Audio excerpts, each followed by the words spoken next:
Dear students, तो आज के इस स्मॉल सेक्शन में हम लोग केवल मोलारिटी के बारे में सीखेंगे। तो मोलारिटी क्या होता है? मोलारिटी मोलारिटी को ही हम लोग कहते हैं मोलर सॉल्यूशन। और इसी को अगर पूछा जाए कंसंट्रेशन निकालो इन टर्म्स ऑफ मोल पर लीटर, यानी मोल पर लीटर पूछेगा कंसंट्रेशन निकालने के लिए, तो हम लोग मोलारिटी निकालते हैं। और या हमसे पूछेगा find the concentration in terms of mole पर डेसीमीटर क्यूब, तभी मोलरिटी होता है और नोटेशन होता है कैपिटल एम। तो हम इसके सारे फॉर्मूले देखेंगे अभी।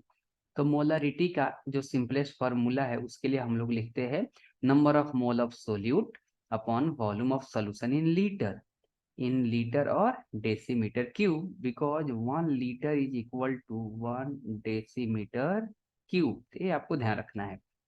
सेकेंड, अगर मोल को चेंज किया है तो हम लोग ऐसे लिख सकते हैं कि मास of solute upon molar mass of solute, ये मोल के बराबर हो जाएगा, और 1 upon volume solution in litre.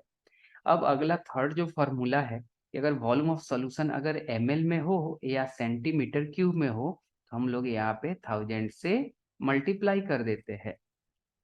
Fourth formula जो है, अभी देखिए ये जो 1000 है, अगर ये जो यहाँ पे volume of solution in ml है, तो अगर इस 1000 को number of milli moles of solute अगर हम लोग लिखे, तो ये mass of solute upon molar mass of solute, यहाँ से मोल निकल जाएगा।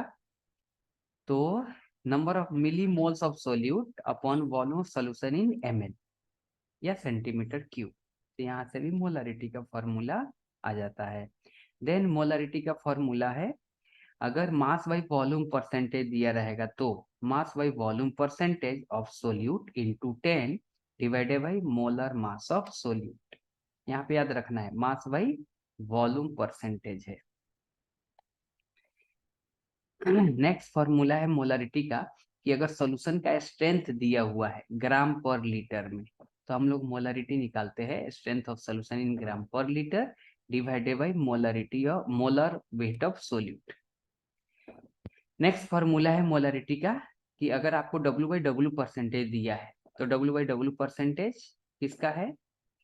सॉल्यूशन का है, सोल्यूट का है। W/W percentage weight by wait percent of solute multiply by density. ये जो डेंसिटी होता है वो डेंसिटी ऑफ सॉल्यूशन होता है into 10 divided by molar mass of solute.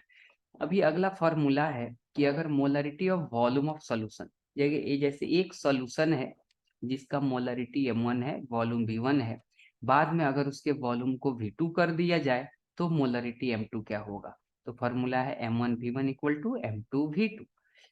एक फॉर्मूला नेक्स्ट आ रहा है इसमें कि इफ यदि दो सॉल्यूशन दिया हो और दोनों को मिक्स कर दिया जाए, मिला दिया जाए, तब रिजल्टिंग जो सॉल्यूशन होगा तब उसकी मोलरिटी कैसे निकालेंगे? तो फॉर्मूला है m1v1 plus m2v2 divided by v1 plus v2।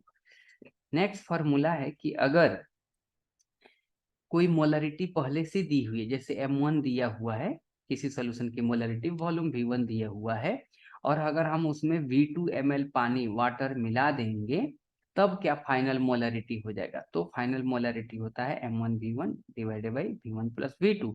यहाँ पे v2 क्या है? जो आपने पानी एक्स्ट्रा ऐड किया हुआ है।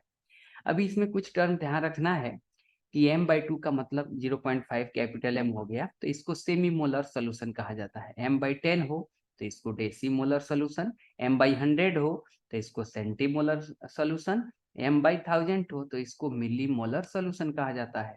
और याद रखना है molarity is inversely proportional to temperature, यानी हर जगह अगर हम टेम्परेचर बढ़ाएंगे तो उसकी मोलरिटी कम हो जाएगी, ये ध्यान रखना है। Thank you.